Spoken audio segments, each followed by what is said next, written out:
I'm Leo, short for Leonardo, and I live in Las Vegas, where I run a family catering business passed down by my father. This business has been my life's work, but it's also at the center of how I gained, and lost, my ex-wife Lorraine. For 22 years, we were married and built this business together.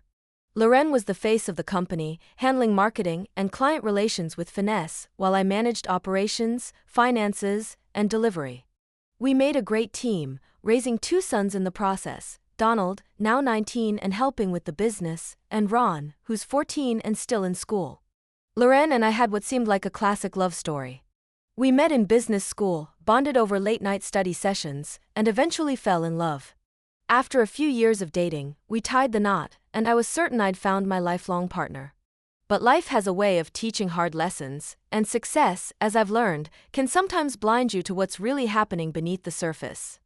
We started from scratch, taking over the struggling catering business my father had run for years. Together, we worked tirelessly to turn it around. Lorraine had a talent for winning clients over, her charm and sharp appearance were impossible to miss. Meanwhile, I stayed in the background, getting my hands dirty to ensure every promise we made was delivered. Before long, our reputation spread across Las Vegas, and the money began pouring in. But with success came change. Lorraine started to embrace a flashier lifestyle, and her once grounded nature gave way to arrogance. At work, she became increasingly aloof and dismissive of my concerns. Even at home, she began dressing up more and spending more time on her phone than with me. I tried to address it, but my attempts were brushed aside. My father's advice echoed in my mind: no matter how high you fly, remember to keep your feet on the ground. It was only the beginning of the cracks that would grow between us. For years, I ignored the small changes in Lorraine, chalking them up to the pressures of success. We had built a thriving business, and I wanted to believe that any tension or distance between us was just a temporary side effect of growth. But as time went on, Lauren's behavior became harder to overlook. It started with small things, spending more time on her phone, brushing off my suggestions, or rolling her eyes when I mentioned anything about dressing casually for work. Lorraine had always taken pride in her appearance, but now she seemed obsessed with looking glamorous at all times, even at home. Her social media presence exploded, especially after she created a TikTok account. She began posting workout videos, motivational clips, and snippets of her thoughts on relationships and life. Her videos were drawing attention, more attention than I was comfortable with. Clients would mention them during meetings, sometimes with sly comments about how lucky I was. The comments on her videos weren't subtle either, full of flattery and admiration, some bordering on inappropriate. When I brought it up to Lorraine, she dismissed my concerns, saying it was just harmless praise. I tried to let it go, reasoning that this was the modern world, but I couldn't shake the feeling that something wasn't right. Then came the catering event for a wealthy Texas client. Lorraine and I were working together, ensuring every detail was perfect for the party. The client, a man who oozed Texas charm with his cowboy boots and hat, showered Lorraine with compliments throughout the evening. He praised her for everything, from her impeccable appearance to how smoothly the event was running. His attention made me uncomfortable, but Lorraine seemed to bask in it. After that night, Lauren's phone habits became more suspicious. She was constantly on it, even during our dinner dates, something that used to be sacred for us. My unease grew when my eldest son, Donald, showed me one of her latest TikTok videos. In it, Lorraine addressed women directly, saying, "You need to know your worth. If you're not getting what you want, it's time to fly, alone. Alone, you fly the highest." The message felt like a slap in the face.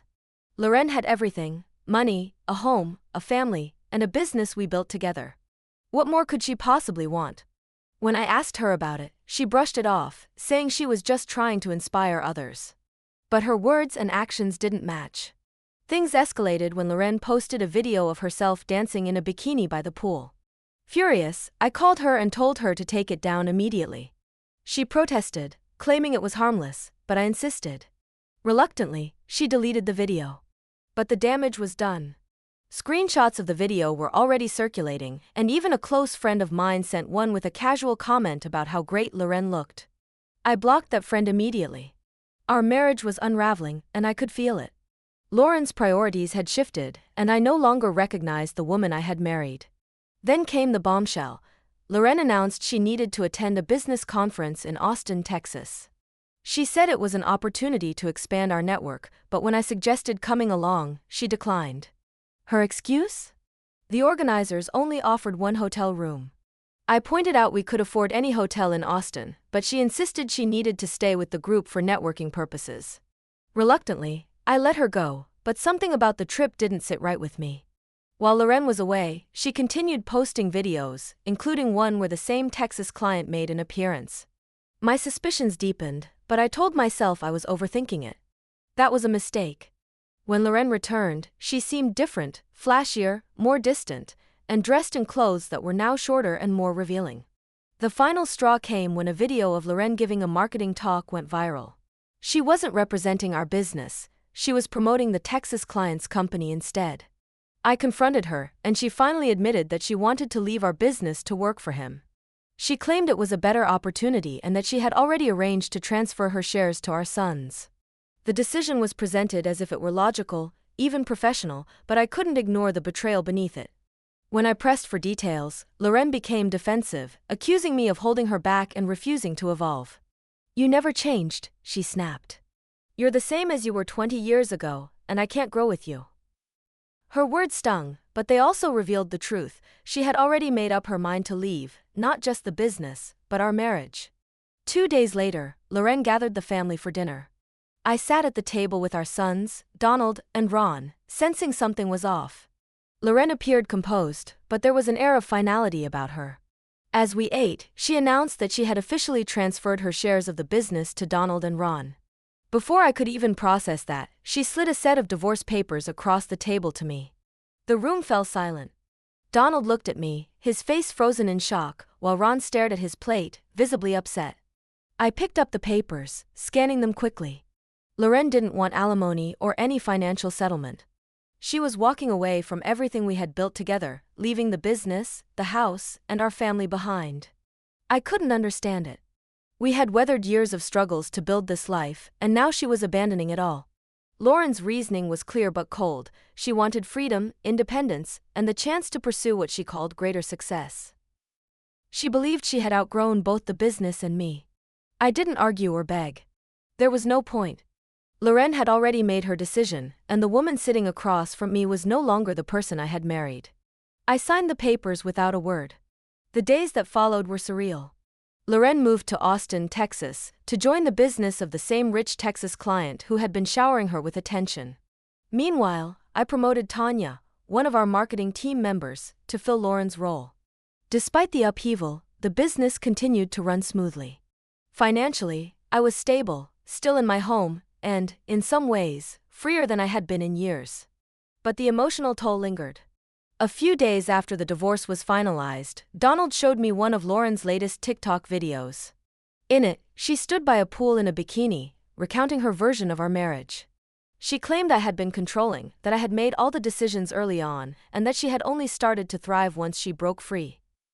Loren described how she had built the business almost single-handedly and painted herself as the victim of a marriage where she couldn't grow. I shut the video off mid-sentence. I didn't need to hear more. Donald, sitting next to me, said firmly, "That's all lies, Dad. We know the truth."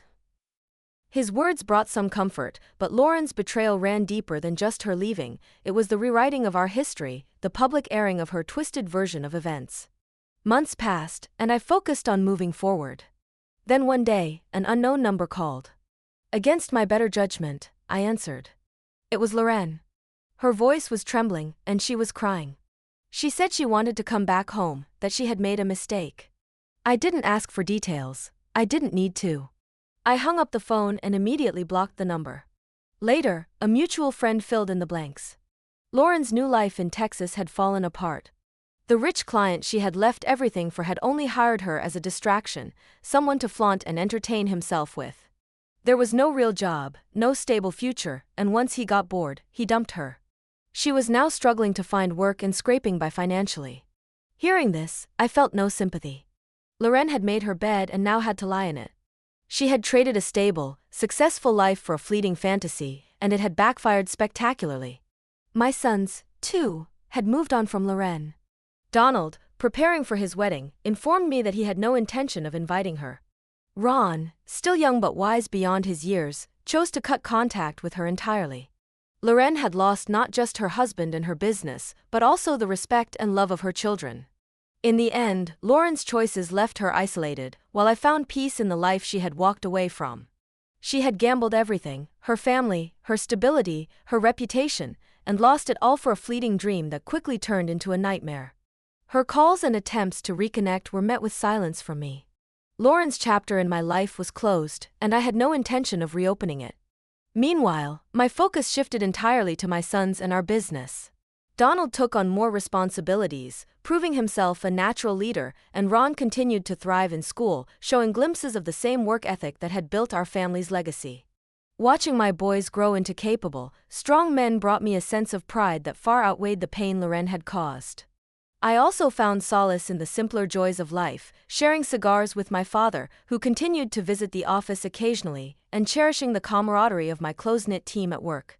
Lauren's departure had created a void, but it had also removed a source of tension, leaving me freer to focus on what truly mattered.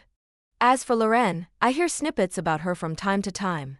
She's struggling to find her footing, bouncing from one failed relationship to another, her once promising career overshadowed by poor decisions. Her attempts to publish books or make a name for herself online have flopped, leaving her adrift. It's a harsh reminder of how chasing superficial success can lead to ruin when you lose sight of your foundation. Donald's upcoming wedding is a milestone I've been eagerly anticipating. Lorraine won't be there, a decision made by Donald himself. Ron, too, has chosen to distance himself from her. Their choice to cut ties isn't something I encouraged, but it's a natural consequence of her actions.